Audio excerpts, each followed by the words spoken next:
Bonjour à toutes et à tous. Alors, dans cette vidéo, nous allons donc aborder une nouvelle notion intitulée la proportionnalité.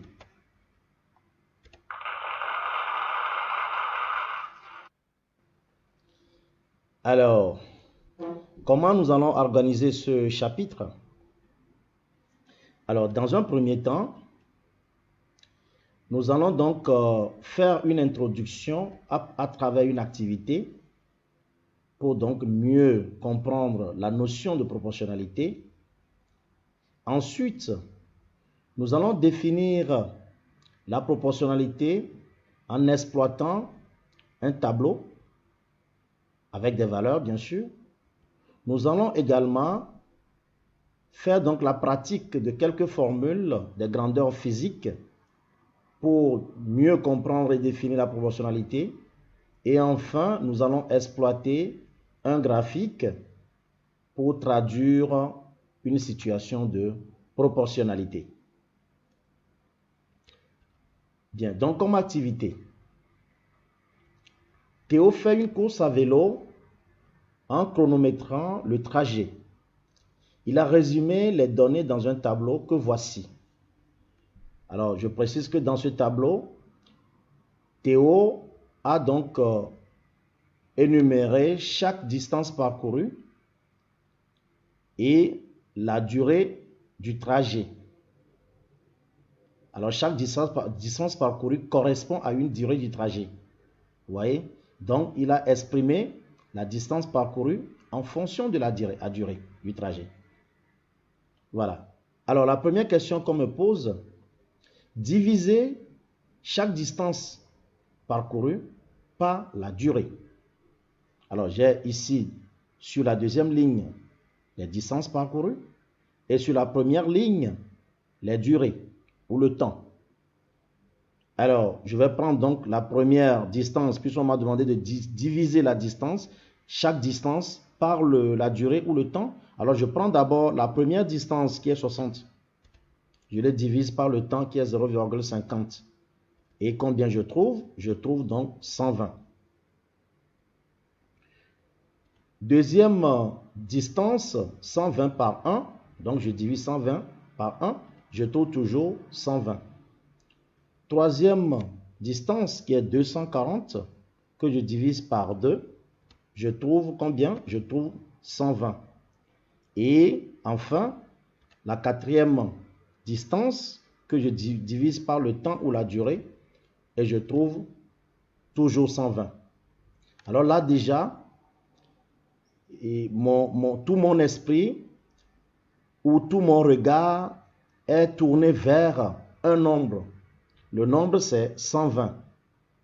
Pourquoi 120 attire mon attention? Tout simplement parce que j'ai remarqué que quand je prends chaque distance et que je divise par le temps effectué ou la durée, je trouve toujours le même nombre qui est 120.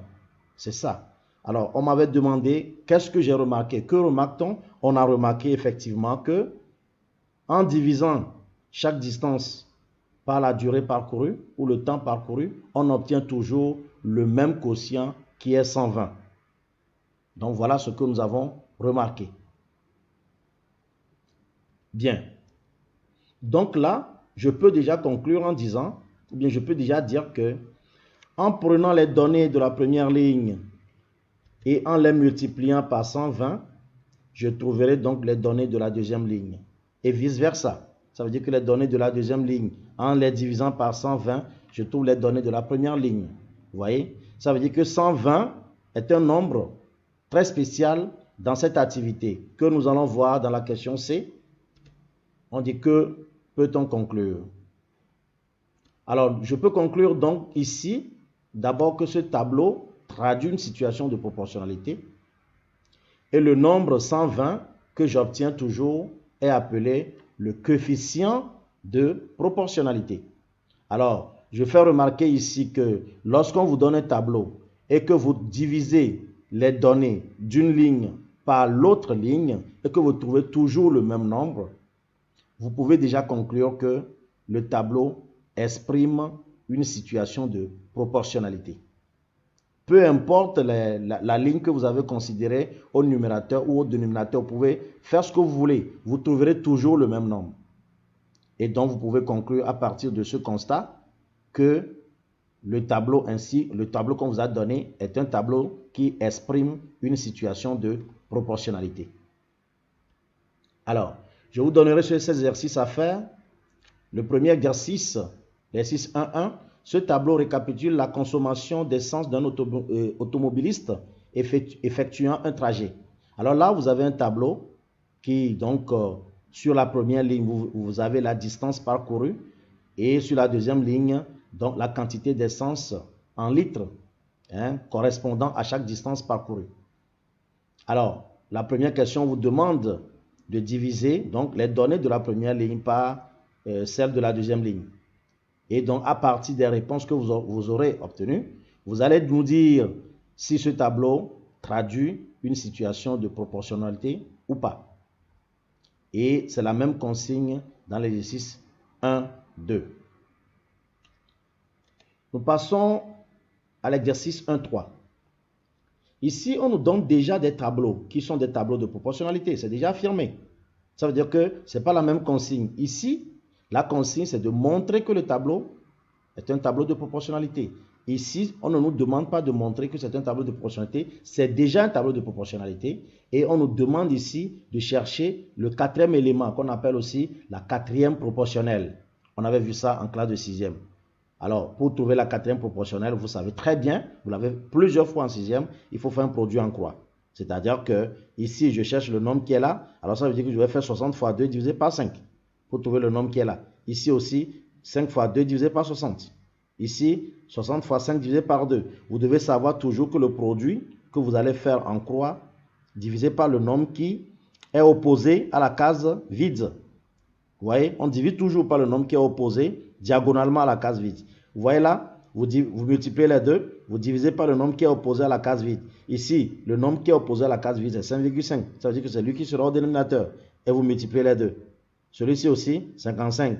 Vous multipliez les deux. Donc voilà comment je peux utiliser la notion de quatrième proportionnelle pour faire cet exercice. Ça, c'est fait déjà en 6e, c'est une révision. Bien. Nous continuons maintenant en parlant de la proportionnalité et des grandeurs physiques. Et là, nous allons introduire une formule. Alors, je vais d'abord vous parler de la vitesse. Vous savez que la vitesse, c'est une formule que nous avons déjà apprise à l'école primaire. Comment déterminer la vitesse d'un corps ou d'une personne, d'un véhicule sur un trajet. Alors, cette vitesse a pour formule la distance parcourue par le temps, divisé par le temps, je vais dire. Alors, la vitesse est égale à la distance parcourue divisé par le temps. Alors, à partir de cette formule, vous pouvez déduire les autres. Ça veut dire que la distance sera égale à la vitesse fois le temps. Et le temps sera égal à quoi? À la distance divisé par la vitesse. Alors, des fois, il est un peu difficile aux élèves que vous êtes de pouvoir mémoriser ces trois formules. Alors, pour faire simple, je vous propose donc ce triangle qui comporte trois données. D, c'est la distance, V, c'est la vitesse, T, c'est le temps. Alors, vous avez vu là que si je cherche la vitesse, ça veut dire que je le cache. Ça fait la distance divisée par le temps. Vous voyez? En cachant la vitesse, ce que je cherche, je le cache avec la main par exemple. Alors, la vitesse est égale à la distance sur le temps. Ça se fait voir. Si je cherche aussi le temps, je le cache. Ça fait la distance sur la vitesse. Vous voyez? Et si je cherche la distance, ça fait vitesse fois temps. Alors, je pense que ce tableau ou bien ce triangle va vous permettre facilement de mémoriser ces trois formules. D'accord? Alors, je précise très bien que la vitesse peut être en km par heure, ou ça se note aussi comme ça, kilomètre fois h moins 1, c'est-à-dire heure moins 1, c'est la même chose. Hein? Ou on vous donne la vitesse en km par heure, ou on vous la donne en kilomètre fois h moins 1, c'est exactement la même chose. Il n'y a pas de différence. Alors, la vitesse peut être aussi en mètres par seconde, ou on peut la noter aussi mètre fois seconde moins 1. C'est la même chose. Il n'y a pas de différence entre cette notation et celle-là. Alors, un exemple, une voiture roule pendant 5 heures et a parcouru une distance de 600 km. On dit de calculer sa vitesse. Alors, je vais utiliser la formule. La vitesse, donc ici, est égale à la distance divisée par le temps.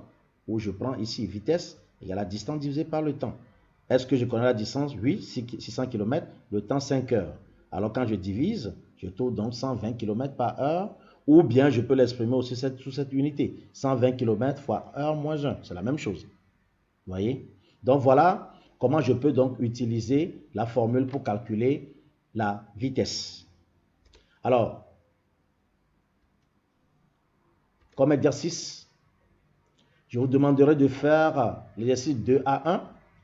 Ici, on vous donne la distance, le temps. Ça veut dire que ce qui manque ici, c'est la vitesse. Ici, on vous donne distance, temps, vitesse. Distance, temps, vitesse. Distance, temps, vitesse. Ici, on a donné vitesse et temps. Donc, vous devez savoir que c'est la distance qui manque. Donc, c'est la distance qu'il faut calculer. Vitesse, temps, distance. Et la consigne me met très clairement définie. La consigne est claire que c'est la distance qu'il faut calculer. Vous voyez? Donc, vous allez faire cet exercice. L'exercice 2 A1, 2 A2. Vous allez faire également l'exercice 3, l'exercice 4, qui sont des problèmes. Et puis, l'exercice 5. Donc, ça fait l'exercice 3, l'exercice 4, l'exercice 5, plus les autres exercices que vous allez faire pour la prochaine fois. Voilà. Donc, je vous remercie pour votre aimable attention et je vous souhaite beaucoup de courage pour la suite.